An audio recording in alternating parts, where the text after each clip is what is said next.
ഇസ്രായേലും ഇറാനും തമ്മിലുള്ള സംഘർഷം രൂക്ഷമാകുന്നതിനിടെ ഇസ്രായേലിലെ ഒരു സ്കൂൾ ലക്ഷ്യമാക്കി ഇറാൻ മിസൈൽ ആക്രമണം നടത്തിയതായി ആരോപണം. സെൻട്രൽ ഇസ്രായേലിലെ ഒരു സ്കൂൾ വളപ്പിൽ ഇറാന്റെ മിസൈലിൽ നിന്നുള്ള ക്ലസ്റ്റർ ബോംബുകൾ വന്നു പതിക്കുന്നതിന്റെ ദൃശ്യങ്ങൾ ഇസ്രായേൽ പ്രതിരോധ സേന പുറത്തുവിട്ടു. സ്കൂൾ മുറ്റത്ത് തുടർച്ചയായി ചെറിയ സ്ഫോടനങ്ങൾ ഉണ്ടാകുന്നതായി സെക്യൂരിറ്റി ക്യാമറ ദൃശ്യങ്ങളിൽ നിന്ന് കാണാം.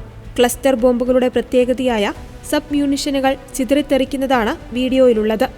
വൈകുന്നേര സമയത്താണ് ആക്രമണം നടന്നത് എന്നതിനാൽ സ്കൂളിൽ കുട്ടികളോ ജീവനക്കാരോ ഉണ്ടായിരുന്നില്ല. വലിയൊരു ദുരന്തം ഒഴിവായത് കെട്ടിടത്തിൽ നിന്നും ആളുകളെ ഒഴിപ്പിച്ചിരുന്നതിനാലാണെന്ന് അധികൃതർ വ്യക്തമാക്കി. സാധാരണ ബോംബുകളെ അപേക്ഷിച്ച് വായുവിൽ വെച്ച് പൊട്ടിത്തെറിക്കുകയും നൂറുകണക്കിന് ചെറിയ ബോംബുകൾ വലിയൊരു വിസ്തൃതിയിൽ വിതറുകയും ചെയ്യുന്നവയാണ് ക്ലസ്റ്റർ ബോംബുകൾ. ജനവാസ മേഖലയിൽ ഇവ ഉപയോഗിക്കുന്നത് വലിയ തോതിലുള്ള നാശനഷ്ടങ്ങൾക്ക് കാരണമാകുന്നു.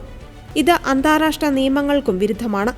അതേസമയം കഴിഞ്ഞ ദിവസങ്ങളിൽ തെക്കൻ ഇറാനിലെ മിനാബിലുള്ള ഒരു സ്കൂളിന് നേരെ നടന്ന ആക്രമണത്തിന് പ്രതികാരമായാണ് ഇറാൻ ഈ നീക്കം നടത്തിയതെന്നാണ് റിപ്പോർട്ടുകൾ.